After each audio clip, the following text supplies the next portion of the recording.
webinar of 2012. I'm Matthew Ellison, the president of 1615 Church Missions Coaching.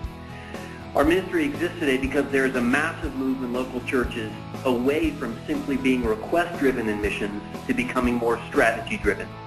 There's a growing number of churches that are no longer content to serve only in support roles. They want to be actively and personally involved. In a nutshell, we help those churches unleash their God-given potential to reach the nations by helping them forge a compelling missions vision and strategy. In an effort to serve the larger body of Christ, we began hosting webinars last year. Our aim is to make available valuable mission subject matter and information about our partners to a larger constituency than we can touch through our primary mission of coaching. Today's webinar topic is church-based mission teams, the why, what, and how. We will be answering the question, can a local church desiring to reach the unreached effectively send its own church-based team to the ends of the earth? We trust this webinar will be helpful to you, your church, or your organization. Today's subject matter experts are Dave Hansen and Brian Padgett from Avant Ministries, Rick Camiso and Jeff Brown from Rock Point Community Church, and Virgil Dugan from the Harris Foundation. Dave Hansen is the Vice President of Ministry Relations at Avant. Brian Padgett is Director of Mobilization and Recruitment at Avant. Avant Ministries' mission is to glorify God by helping others enjoy His presence through planting and developing new churches in the unreached areas of the world. Jeff Brown is the Mission Director at Rock Point Community Church in Sterling Heights, Michigan. Rick Camiso is the team leader from Rock Point's church-based team that is currently finishing language acquisition in France, but will deploy to Senegal in about a month. Avant and Rock Point have partnered together to plant churches in Dakar among the Wolof. Virgil Dugan is president of the Harris Foundation, whose mission is to elevate, encourage, and enable the ministry of biblically based organizations. In just a moment, I will hand the microphone over to our presenters, but first, a couple of details. Number one, your phones are muted to preserve sound quality. You can listen through your computer speakers or you can call in on the telephone. After the session today, you will receive an email with a PowerPoint of the presentation, an opportunity to give some feedback, and information about our next webinar. As questions come to mind today in the session, please type them in the question and answer panel located in the task panel on the right-hand side of your screen. We will be addressing questions for the last 15 minutes of our time together. 64 people are registered for today's live webinar. This webinar is also being recorded and will be available for download at 1615.org in the next week. Thank you, Dave, Brian, Rick, Jeff, and Virgil for sharing your time with us today. Dave, over to you. Thank you, Matthew. After 11 years on the field, Judy and I returned to the United States, where for the next 15 to 20 years, basically, I gave leadership to the missions program in a local church.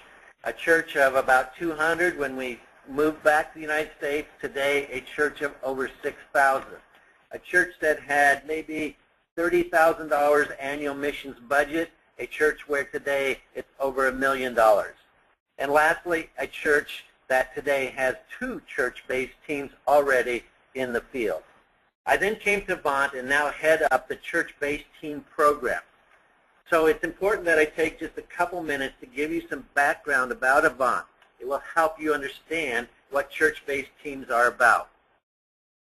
For over 100 years, Avant Ministry has been church planting. 10 years ago, we narrowed the focus by sending teams to locations where the evangelical church was 2% or less. At that time, we changed our name from Gospel Missionary Union to Avant. We now focus on sending teams using short-cycle church planting principles in the context of God's power. First of all, simultaneous activity.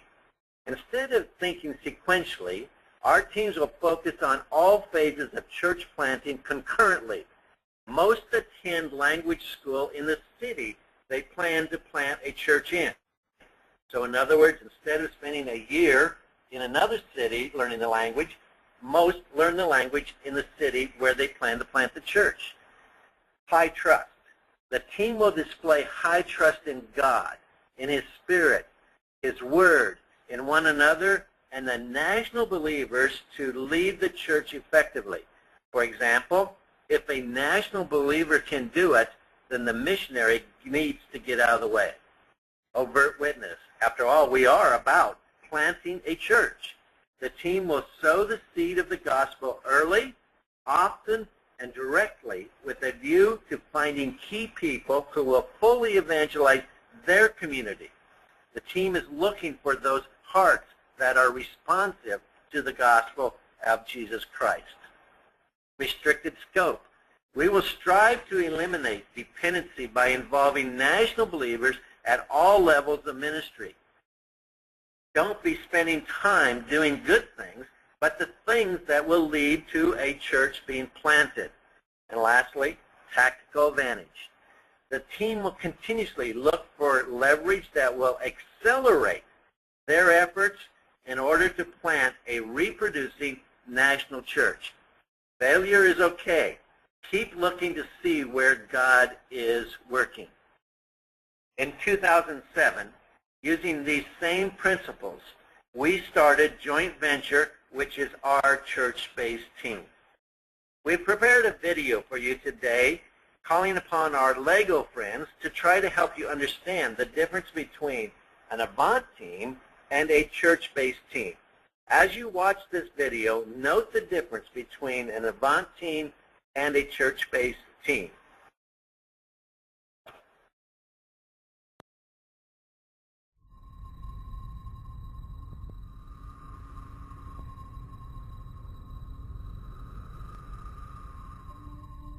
At Avant Ministries, we are passionate about establishing nationally led, reproducing churches in the unreached areas of the world. Through our church planting initiatives, we send teams of people with the goal of planting churches as rapidly as possible. Sometimes these teams are comprised of people from all across the United States and Canada. These individuals have served in various congregations. Some have formal ministry training, while others are professionals or students. But they all share the goal of seeing national churches planted. Joint Venture is Avant's church-based team program. The members of a church-based team have worshiped together, served together, and learned together in the same church. Because of these shared experiences, the team is cohesive and unified from the onset. Traditional mission teams are built by connecting different building blocks together to form the structure. These blocks may be formed with a single from a college in Manitoba, a couple from a church in Maryland, a career professional from Seattle, and a couple from Georgia. While the church is secure and solid, they may grapple with differences in worship, teaching, or ministry practices. Because a joint venture team is comprised of members who have served together in the same church, they have shared experiences and expectations of what church is, how church is modeled, and what is taught at church. Furthermore, they can spend a whole year of pre-field training and support raising together as a team. Through Joint Venture, your church leadership has an active role in field location, selecting team members, and providing missionary care for the team. Your church can plant internationally. Avant can help.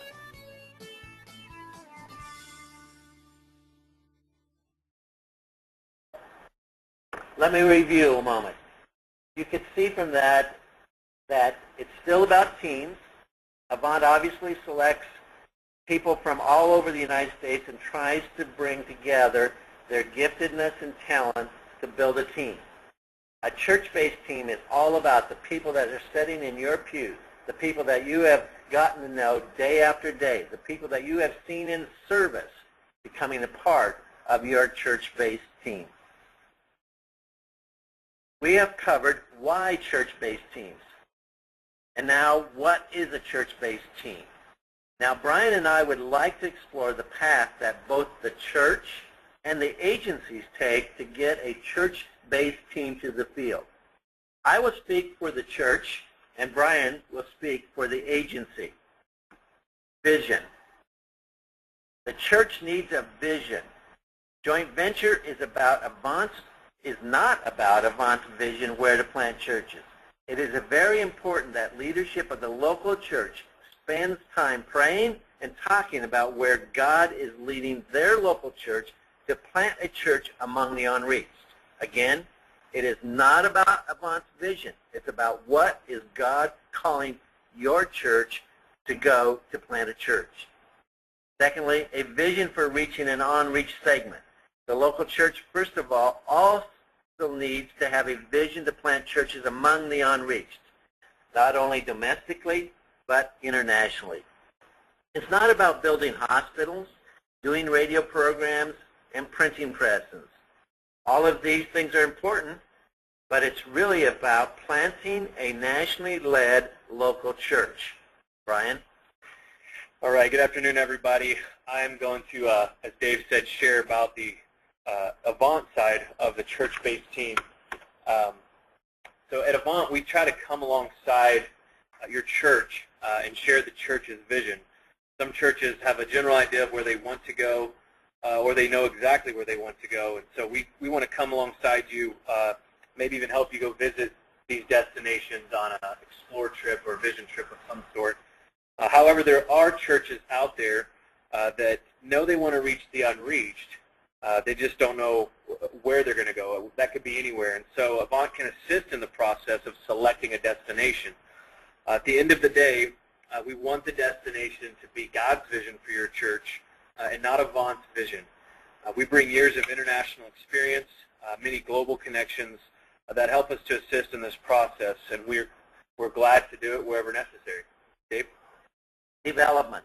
The church's role in training the team, building the community.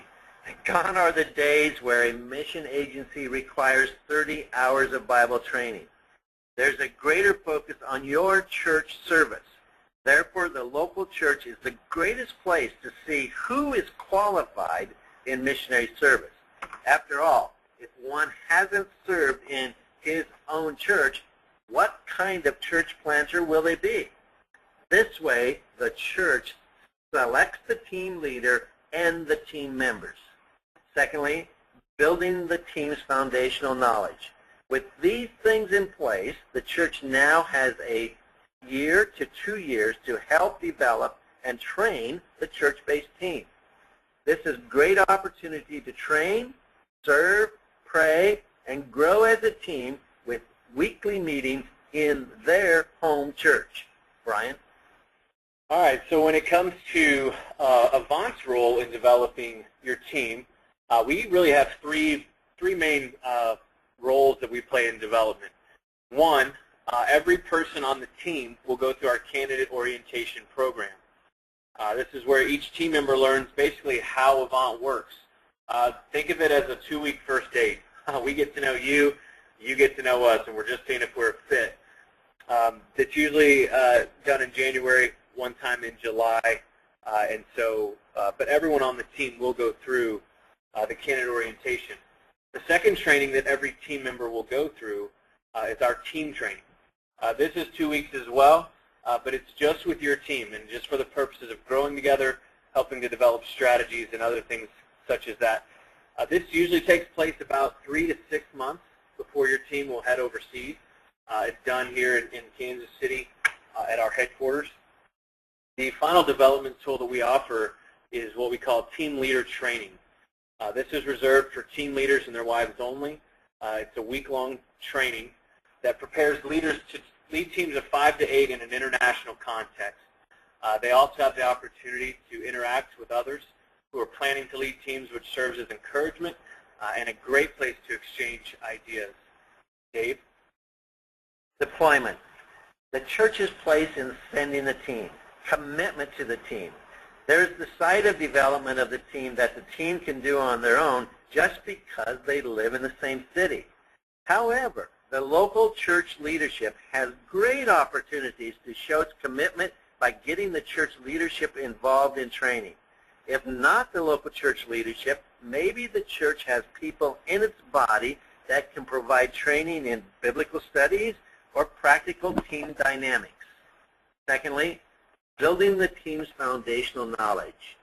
When was the last time a church commissioned a group of 6 or 8 adults in one service? The church has selected a team, helped train the team, and now the church has the joy of commissioning the team. Brian? All right, so deployment at Avant. The deployment of your team, we serve a couple different areas. One is logistical support, as well as we try to partner with you in the commissioning of your team. Logistically, we're able to offer your church different services such as getting airline tickets, helping with the visa application process, giving guidance to where a team may locate in a given city or region, and many other areas that the church may feel it needs assistance. We really just seek to serve your church the best way we can logistically. As far as commissioning, Avant would love to join the church in commissioning the team. We believe at Avant that our job is to appoint missionaries, but the local church's job is to commission them. And so we hand that over to you. We want you to commission your team, but we would love to be a part however you see fit. And so we can assist from helping to arrange the entire service or just simply being there and everything in between. The goal is for the church to take ownership in sending its team out. And Avant's there to help and serve in any way that we can. Dave? Support. The church needs to support the team. First of all, prayer support. While we would all say how important prayer is, what are the things that you as a church can do to help foster prayer for the church planting team? Not only now while they're preparing to go, but for the years to come. Secondly, member support. While it is true that most mission agencies have staff focused on member care, I have never heard a missionary getting too much care. As a church, you can send a leader to love on your team members. You can send short-term teams to help them, and you can raise funds to help with projects. Lastly, financial support. So how about that money question? If your church has completed all the steps we have talked about, why wouldn't you want to take on 50% of the support of this team? After all, they are your team planting a church that God has called and led you to plant. Brian? All right, support is probably the most important aspect of sending any church-based team, or any team for that matter. We take this very seriously at Avant, and we trust that each church takes it equally as serious. Prior to your team leaving, and even once they hit the ground, we offer a couple different areas of support for each team. The main areas of support really come around strategic support, member care, and ongoing training or upgrading.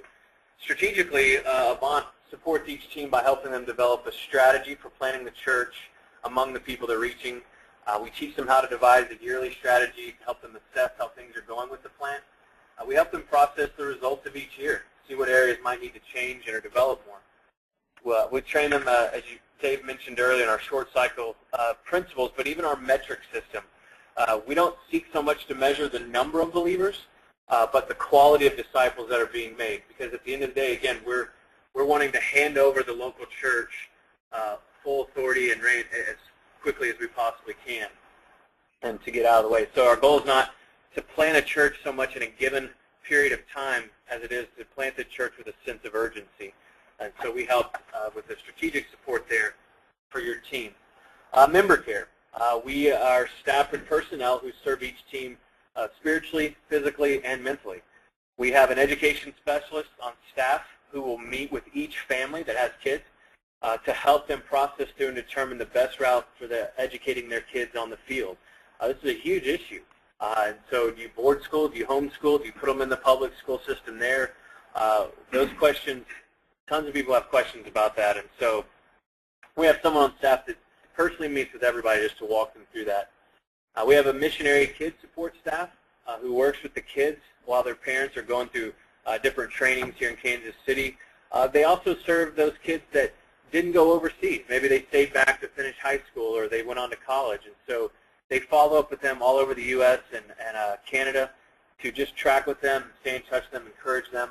We also have a couple on staff who serve in missionary care. Their job is to help missionaries debrief when they come back to the States on home assignment, or just to help them walk through difficult situations as they arise on the field. This couple has actually served many years themselves overseas, and they're able to offer a lot of wisdom and counsel to our missionaries from that perspective. This is probably the most important department we have at Avant. So much of what we do is to get people to the field, but if any of you are familiar with missions, you're familiar with this word called attrition. man, keeping them on the field is so crucial, and that's where our support staff comes in. As each team goes out, we continue to offer training and upgrading to the teams. So every once in a while, they need that. They need a refresher. They need to be reminded of something that they learned stateside. So we have field ministry staff that make regular visits to your teams to see how they're going. We invite church staff to come along with us. Again, we want to share in this partnership together. And so you bring upgrades as well to the table, and we want to work together in that. We host many retreats and conferences for our teams. We even do just things for leaders, just to kind of further equip them and prepare them to be great leaders on the field. When a church-based team is sent with Avant, as I said, we really lean on pastoral staff to come alongside us and help us in that as well. And so those are the four main areas there of support from the Avant side of it. Dave? Well, hopefully you've been able to understand a little bit the path that a church takes and that Avant takes in order to have a church-based team on the field. This is the beauty of church and agency partnering together to send church-based teams to the unreached. Now, yeah, it's true that the church could send a team on its own, and some do it, and some have tried it, and some have said it's too big of a task. I think there's an enormous amount of power when you bring the church and the agency together, joining together their knowledge, their background, their experience, their education, and passion to see Christ exalted among the nations. At Avant, we believe the local church, in the context of the local church, is the most powerful agent for transformation in any culture, and we consider it an honor to work with the local churches across America to send out teams to plant reproducing local churches among the people who have not yet heard of Jesus Christ. Now, I'm sure that when we talked about support, some of you probably listening have already calculated how much it costs to send a church-based team. So how is the church going to get a team to the field? I'm glad that we have Virgil who will answer that question.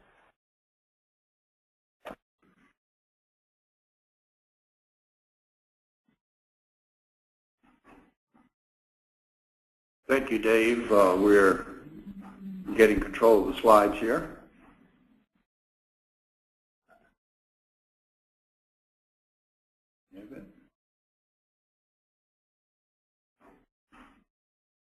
Thanks for your patience. We're trying to have a little technical problem.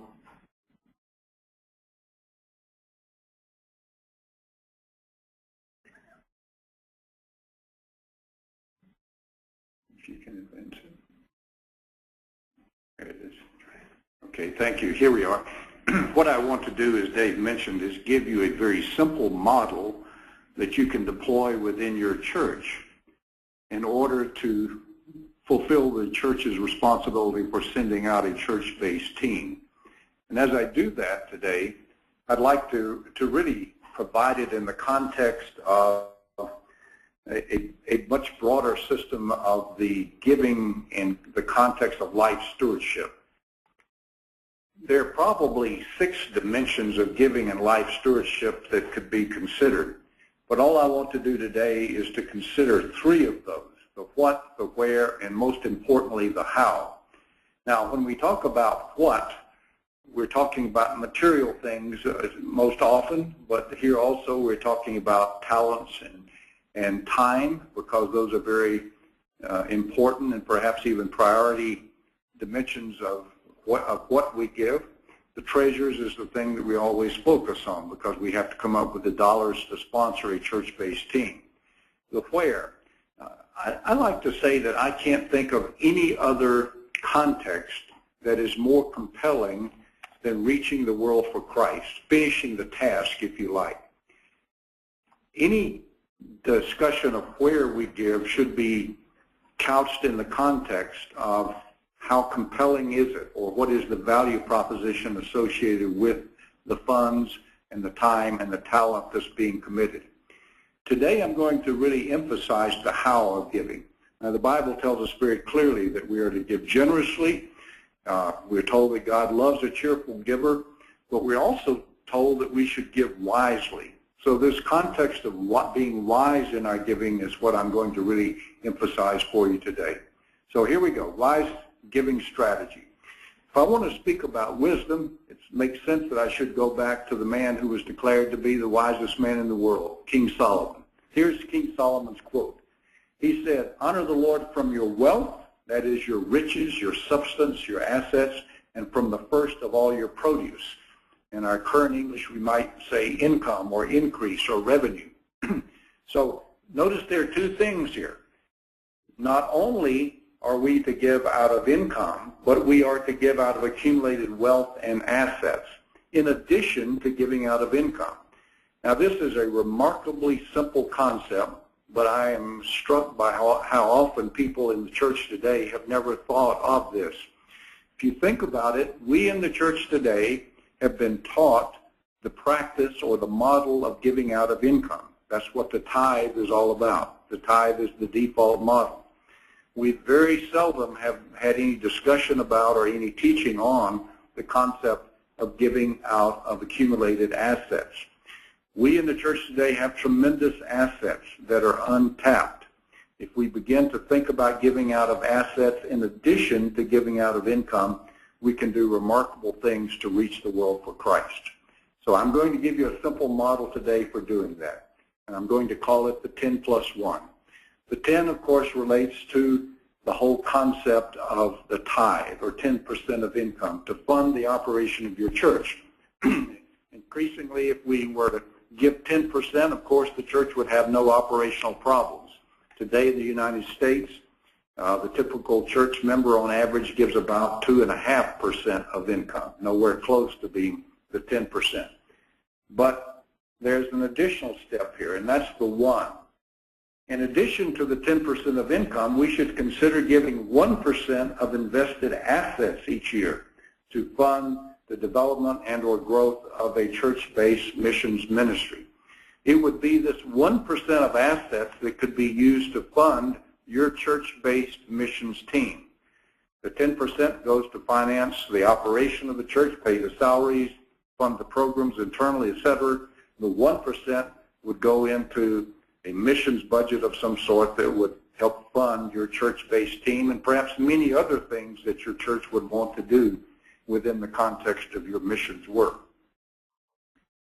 Now, let me give you some examples of what kind of assets that I'm talking about, because these are all across the board. First of all, there's public stock. Very often today, people have invested assets that are denominated in public stock. Very often people think about giving and they sell the stock and then give away the proceeds from the sale. That's exactly the wrong thing to do. What they should do is gift the stock to a charitable organization or a community foundation or a Christian foundation, and then have that organization sell the stock. I'll tell you in a minute why that's so important. There can be business interests that can be given away. I have a great video of a company in Memphis, Tennessee, in which the owners gave away 99% of the stock in their family-owned business. That stock appreciated to the point to where today they're able to fund about $1 million a month to missions-related work. You can give away appreciated land. Very often today in our country, land prices are worth in excess of what they were paid for, and therefore there's an advantage to give away the land before the land is sold. Or there can be life insurance policies or appreciated assets like art and jewelry. Sometimes when people hear me talk about this, they say, well, I really don't have any significant appreciated assets.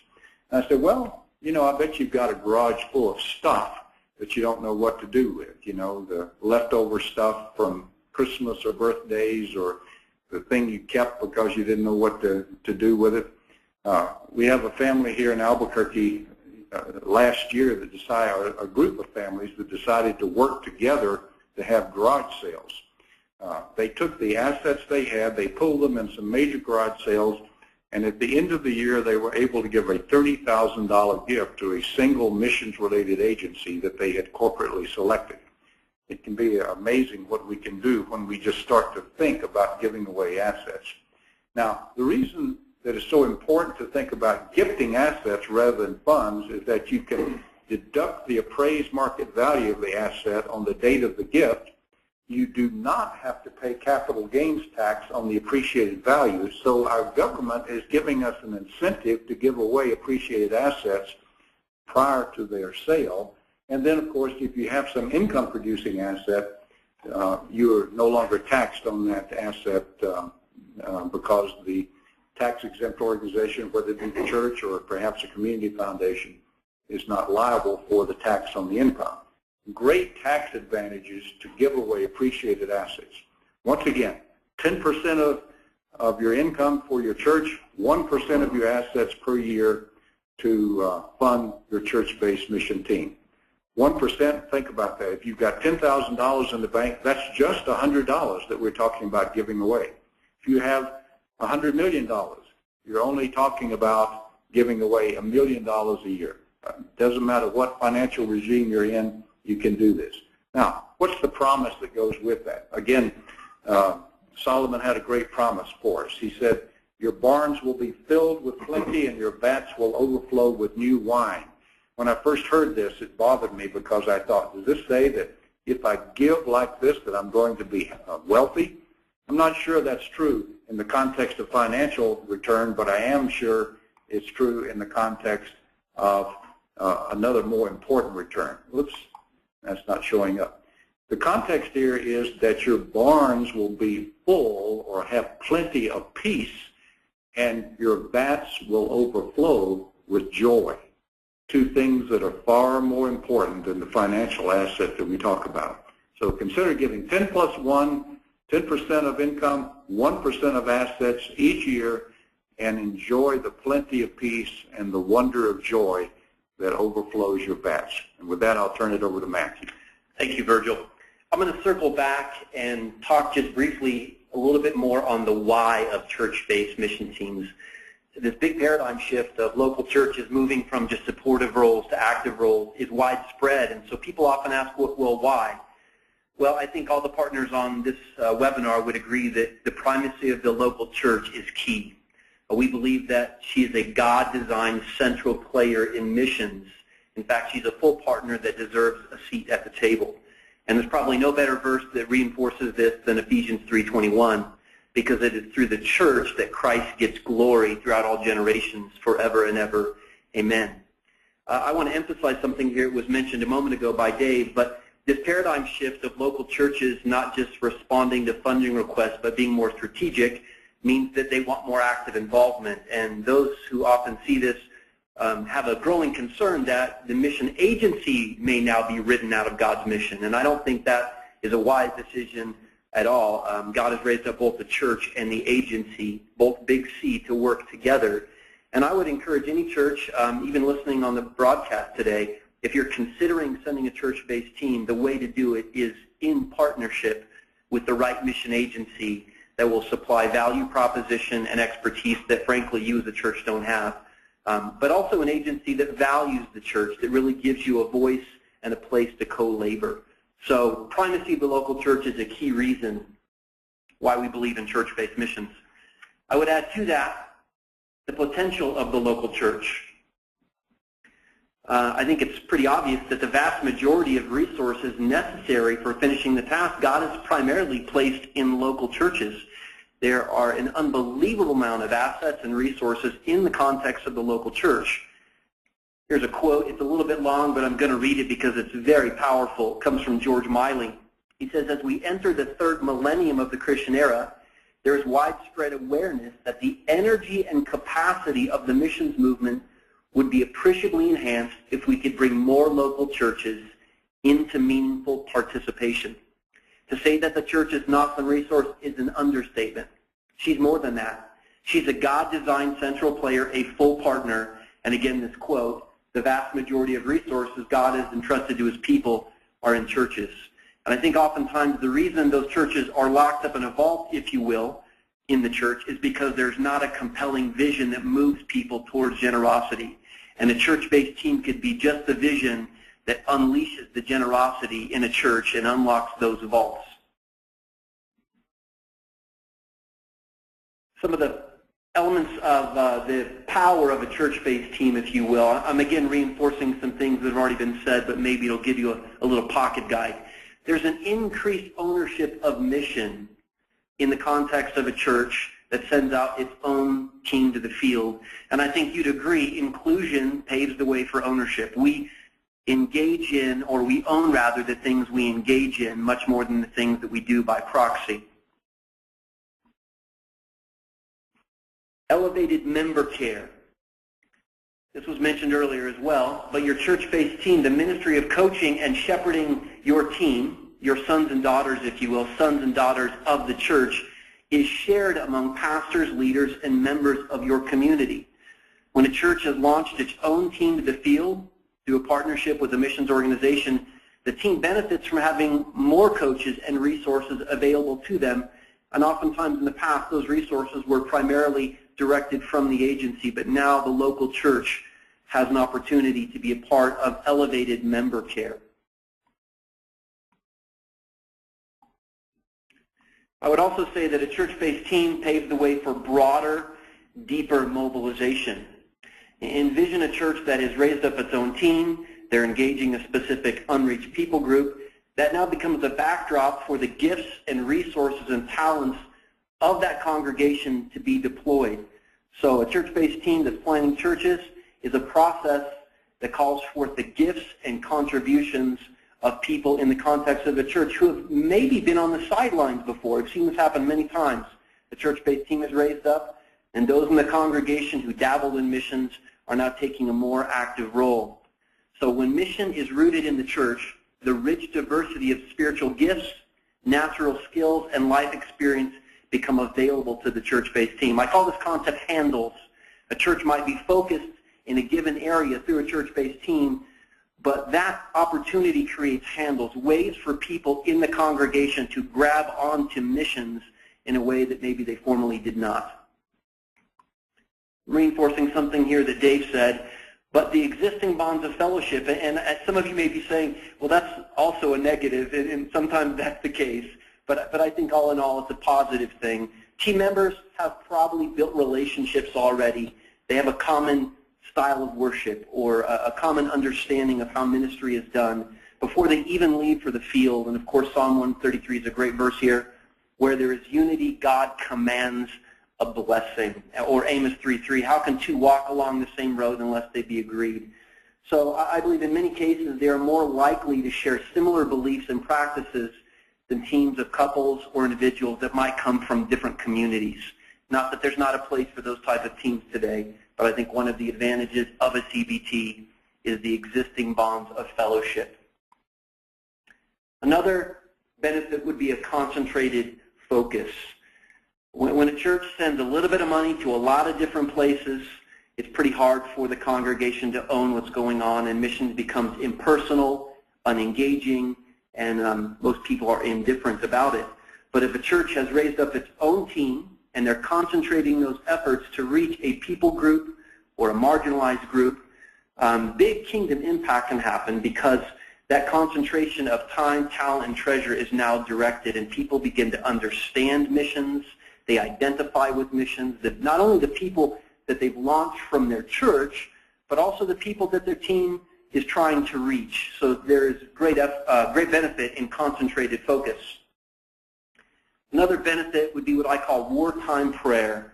I think you all agree that this global cause of reaching the nations is warfare, and sometimes we dabble in that work of prayer. But suddenly, with a church-based team raised up from your church, once again, your own sons and daughters, there's a sense of belonging that is shared between the members on the field and the members back home. And I believe that it's much more likely that you're going to see the whole team covered in prayer when the teammates are based in the context of your own congregation. I'm going to mention something Virgil said here. I call it lean forward generosity, one of the benefits of a church-based team. I don't know if any of you have heard of lean forward generosity before, but lean backward generosity means you're going for your pocket change. Lean forward generosity means you're going for your wallet. And I've seen this several times with a church that has raised up its own team, again through a partnership with the right agency to go to the field. There is more generosity given by those back at home. It's your own people, it's your own focus, there's a great sense of ownership, and people often give much more with that type of compelling vision.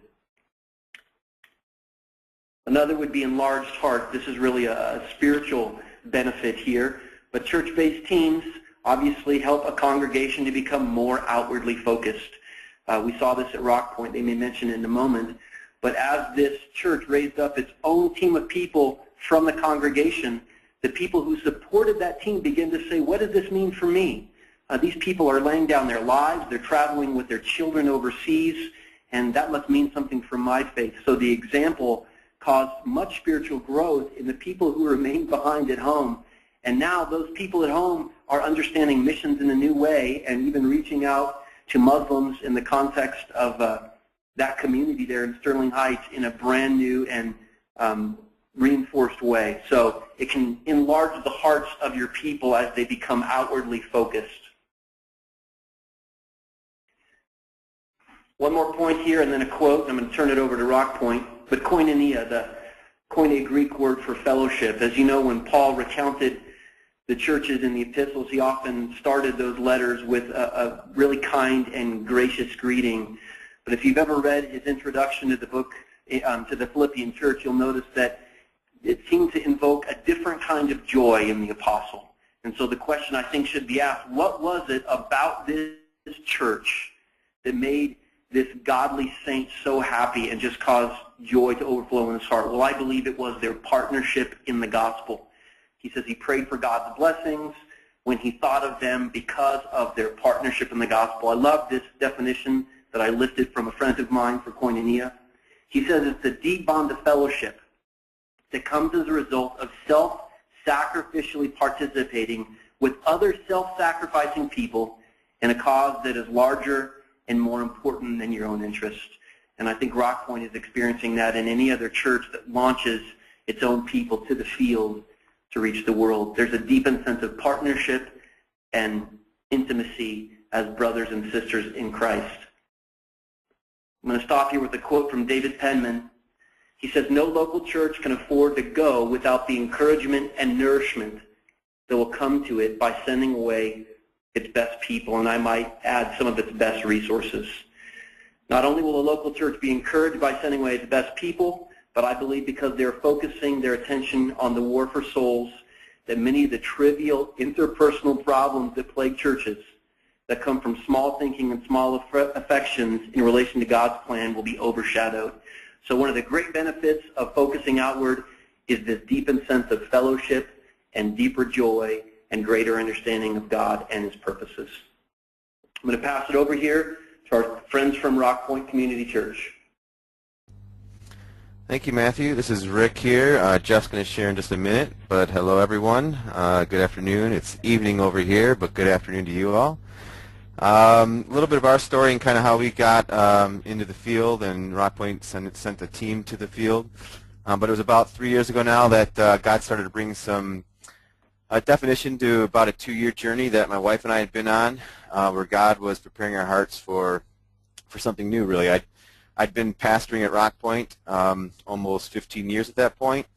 Loved what I did, but there was this growing feeling that I couldn't shake, that God was moving me away from my current role.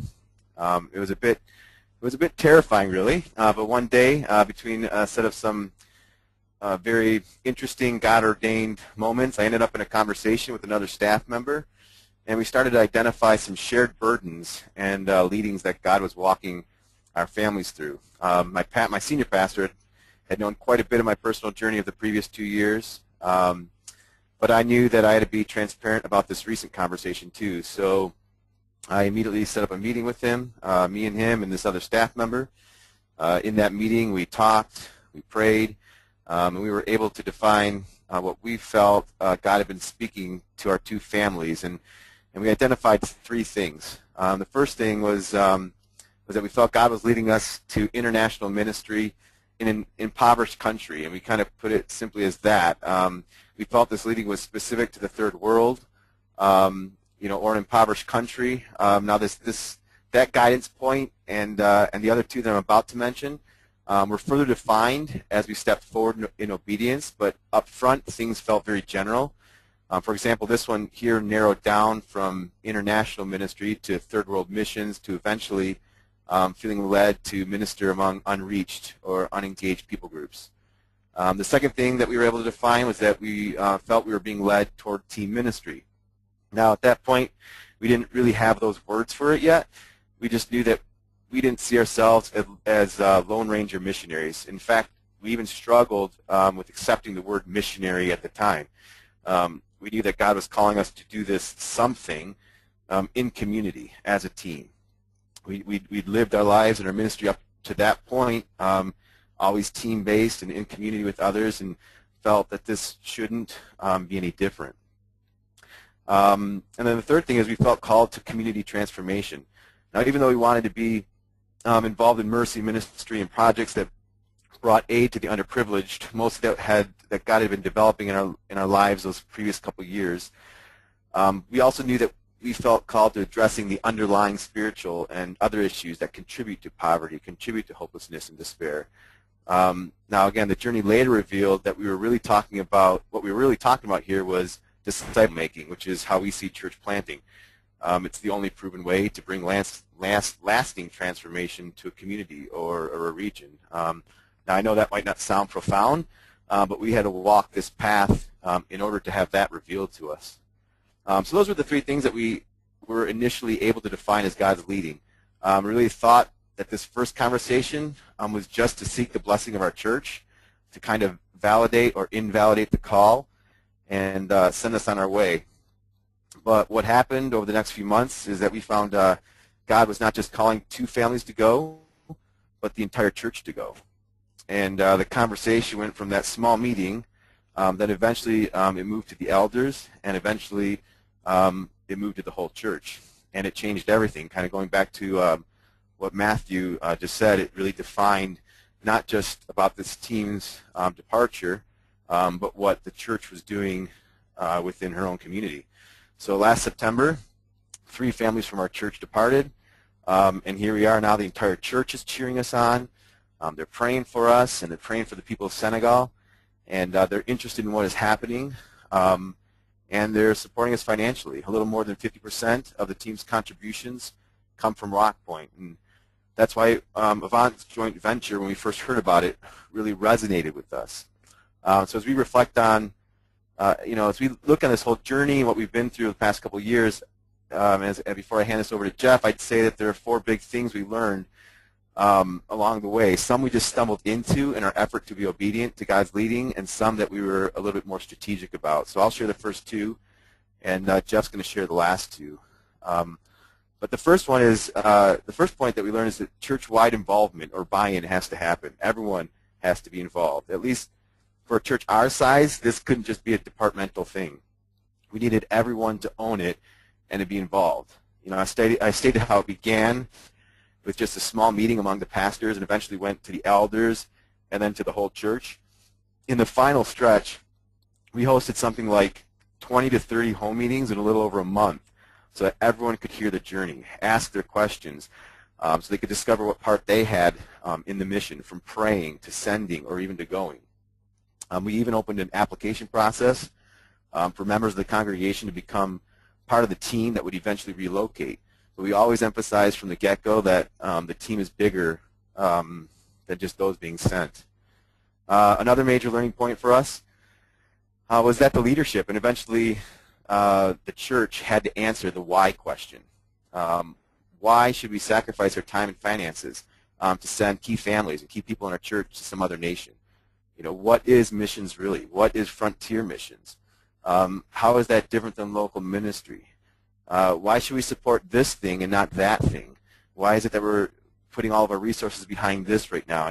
And that whole discussion became and still is a defining thing for the church. When we began to face that we had to answer the why question was when God brought Matthew Ellison and 1615 Ministries also into our path, and we ended up bringing key leaders and key individuals within the church into some strategic meetings to begin to define the why question. And there's more to that, but for the sake of time, you want to make sure we hand this over to Jeff here. So Jeff, to you to kind of bring in those last 2 points of key learning points that we experienced as a church over these past couple of years. All right. Thanks, Rick, and good afternoon, everyone. I think probably the third thing, the learning point that we had is really about adopting the mission of the church overall.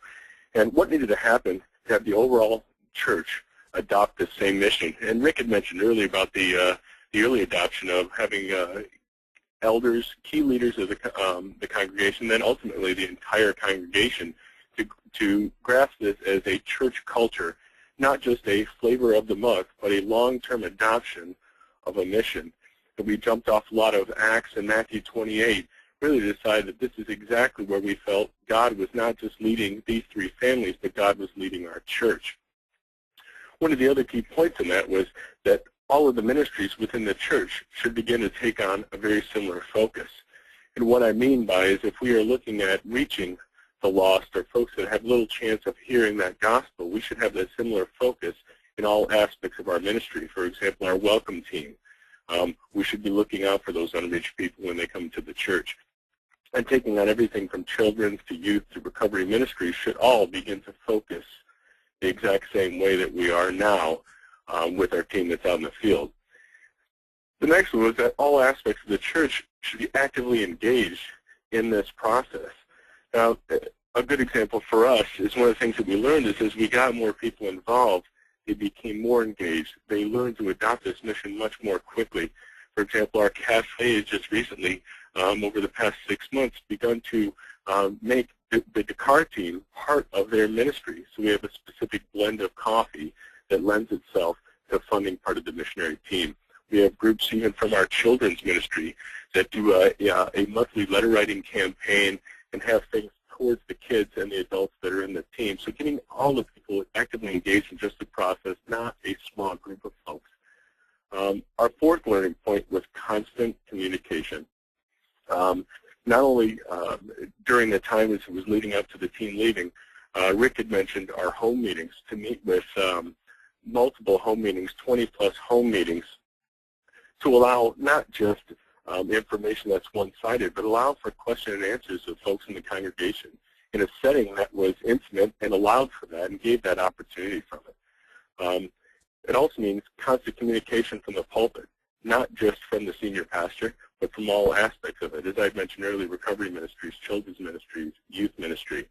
The next part of constant communication would be that all areas, again, need to be involved in each part of that communication, whether it's small groups, something tying back to the overall mission of the church. If we want it to be adopted, we have to have a constant stream of communication.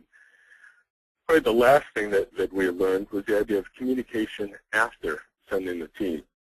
As Rick had mentioned, they left in September. There's been ongoing communication, not just with the three families that are there and the senior leadership team or just our pastoral staff, but with the congregation through things like newsletters, Skyping during services to hear the voices of the team. We actually have a team that joins us once and sometimes twice a month live during our Sunday morning services. Stuff like that we can allow it to keep fresh in our congregation's mind that we're still involved in this. This is not a short-term thing. This is a long-term goal. One of the things that we've tried to adopt is to be able to bring any of those things that we've adopted into, again, like I said, our other ministries, to bring it in so there's always a constant communication going back and forth from the team to the congregation, to the congregation to the team, whether it's care packages or whether it's simple newsletters. We've seen that constant communication has allowed people to maintain their energy level, but also maintain the adoption of that mission. With that, I'd like to send this back to Matthew, and would love to take any, Rick and I would love to take any question and answers that you guys might have.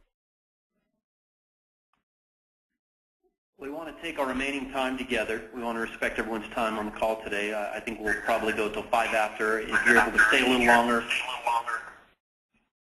feel free to do that. Getting a little feedback there. I apologize for that. But we want to open it up now to questions, and if you have not yet put a question in your task panel, on the right-hand side of the screen there is a spot to ask questions, and Dave Hansen is going to field those questions. Dave? The first question deals with the term church-based team. Is there a better term? There is for Avant. We actually use the term joint venture, which we believe communicates even stronger this partnership between the local church and the mission agency. Church-based team is what is used to distinguish between a team that a mission agency would put together of people from across the United States versus those who come from one local church. The second question had to do with is the mission agency actually involved in leadership of this team, or is it just the church that gives leadership to the team? It is both. The mission agency does give leadership to the team. For example, you heard Rick Camiso. He is the leader of that team. The leader of that team responds to a regional director. A regional director responds to a vice president of field ministry. So they are doing strategic planning and things of that nature under the umbrella of the mission agency. Our side would be to try to keep the church in the loop, or in this case, Jeff in the loop as much as possible. For example, a simple thing, every month we send to Jeff exactly a snapshot of the financial picture for each member of those teams. The next question dealt with the cost of sending a team. Rick, maybe you can answer that question. The person wants to know what does it cost to, as far as support. I can speak for the agency side. Obviously, in the case of Avant, 11.5% is the administrative fee. Then obviously you've got things built in there that deal with your health insurance, retirement, travel to and from the field, and so forth. But maybe, Rick, can you jump in and give us a snapshot of support levels for a team going to the talk? Are you asking, Dave, like actual numbers? Is that what you mean? Yeah, go ahead. Give actual numbers if you can. Yeah, I'm trying to calculate those in my head right now. As since the benefit of team is being able to hand those off to another team member who's better with numbers. But I think overall, if I remember the numbers, when you're talking 3 families in a place like the Car, which you would think doesn't have a high cost of living, but it is a major city. Everything has to be imported. That for the 3 families, that's 6 adults. And we have 3 kids. Another family has 3 kids. Another family has 2 kids. We were talking, if I remember right, annually, it was something like around $300,000 a year. Well, that's the repetitive part there of annually. So when you start taking that, looking at the church's part of that, our church committed to sustaining 50% of that. So you're looking at about $150,000 a year for Rock Point. Okay, Matthew, a question for you. How do you sell this to a new church? How do you sell the church-based team concept to a new church? Correct. Okay. Well, there's a lot of factors involved in this. I would say if the church doesn't yet have an understanding of the biblical basis for missions, if they don't grasp the essential role that God has assigned to the local church when it comes to world missions, I think those are good places to start, those why questions. What is the Great Commission? What does its fulfillment require? What is the role of the local church, the role of the agency? So I would say, if they're not sold on those things, if you will, then the church-based team concept probably really won't work. So, I always go back to the why question. What's the motivation? Do they have a motive strong enough to undergird the commitment required to do this? So I guess what I'm pointing back to here is, that the practical stuff's really important, but first there has to be an appreciation for the preciousness of God and the importance of declaring that, that preciousness to all nations, tribes, and tongues. I may not be helping here. That's the philosophical side of this. On the practical side, I think some of the things that were mentioned today are selling points, if you will. The deepened sense of fellowship, the increased koinonia. Some of those other items that were mentioned, not only from you, Dave, but from others, I think are pretty strong reasons why a church-based team should be considered. Okay, another question here has to do with church-based teams. I think the answer, the question kind of is, do we only do church-based teams here at Avant? And the answer to that question would be no, although I would say generally right now about half of the missionaries that are going to the field are part of church-based teams here at Avant. The other half are teams that we are putting together, if you'll remember the Lego illustration. So we are recruiting people from across the United States and putting them together to build as strong a team as we possibly can and sending them out, so to speak, as Avant teams to go plant churches. The church-based team is unique because we use some of those same principles, but then build the team with the church. Kind of attached to that is this whole question of application process on a church-based team. We strongly turn that back to the church.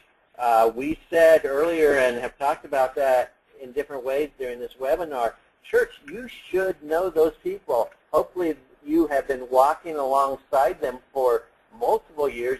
In some cases, in this case like Rick, he's been on your staff for 16 years. So we say to the church, you are responsible for that application process, and how detailed you want that to be and so forth is yours. Are we obviously going to talk with them and give them advice if they want it? Absolutely. But still, the selection process and who makes up your team, whether it be with an Avant team or a church-based team, is a very crucial piece in the process and cannot be taken lightly. But we do give to the church that responsibility of going through that application process and recommending to us that these people be on their church-based team. We're going to do one final question here, and I think it's a good one from Mark. He says, let me play the devil's advocate. It sounds like a bunch of rookies attempting church planting among unreached peoples. No easy task for trained veterans. How do you respond? We want to give a quick response to that, and then I want to shoot over to maybe Jeff and Rick, if you guys would chime in as well from your perspective. Mark, I think you're asking in your devil's advocacy, which why would you ever want to be an advocate for the devil? It's a joke, I get it. But I would say what we're doing in church-based teams, it's not any different than a random person coming to it. Sure, they may have gone to seminary or had some cross-cultural training. Maybe they studied abroad somewhere. They have some experience. They're not that different. It's just that the church actually has more responsibility in developing them spiritually, theologically. And then they say, hey, agency, could you help us in developing them cross-culturally with language learning and things of that nature that in most cases the local church doesn't have a lot of expertise in. Again, that's the idea of the joint venture. How they're prepared, what they go through the process. I mean, Jeff and Rick are going to be better able to answer that question. But as far as the agency is concerned, we trust the church to develop them spiritually and theologically. Now, we have some say in it and help where we might be able to ask different questions based on our international expertise, but we do trust the church to do that. So, Jeff, Rick, why don't you guys take a stab at that as well? How are you preparing people in your church, or how did you prepare this team to go to be equipped and ready to take on this missionary task? Hey, Rick, would you like to take the part about the team there, and I can kind of answer the aspect of what we're doing for ongoing teams? Sure. You want me to start? Yeah, go ahead. Oh, yeah.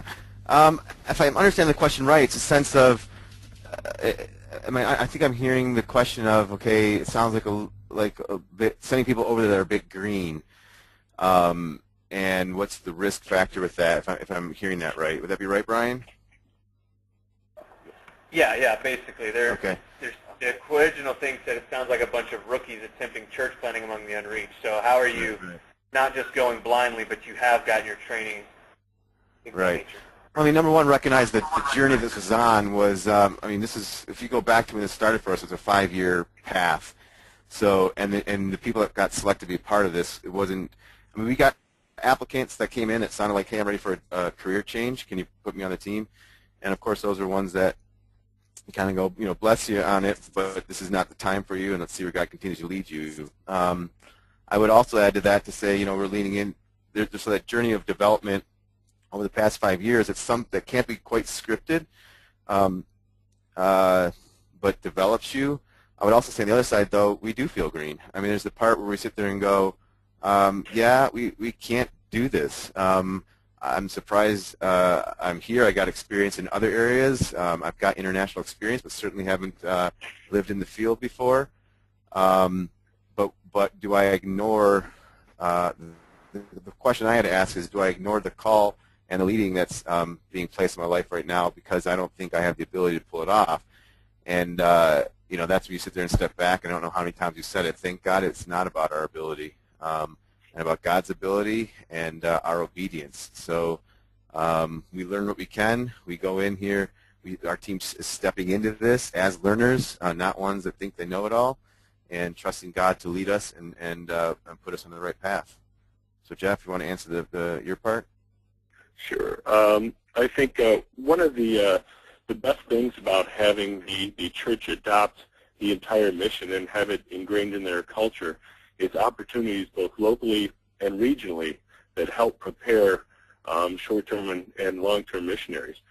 For example, in the Detroit area, we have a local large Muslim population that our church is adopting and looking to minister to them locally, which in turn can help prepare folks for going to Dakar and reaching Muslims there.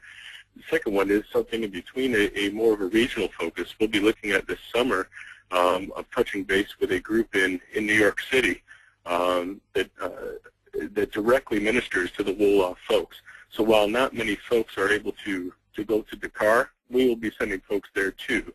But while many folks can't, that many can't go to Dakar, we'll be able to regionally train folks through these short-term type missions, allowing for a larger perspective of missionaries later on. And I think that is all due to a lot of helping ingrain this in the entire culture and not just saying, well, this is just a Dakar mission team and we'll fund you financially. Good luck to you guys, and that's it. A little more broad than that. Thank each of you for taking time to send questions. Unfortunately, our time is gone by quickly, so I'm going to say thanks to all those who have been part of this today, all the way from France to Detroit to New Mexico to Kansas City. So Matthew, it's back to you. Yeah, really quickly here, give me 1 minute, and we're going to wrap it up here.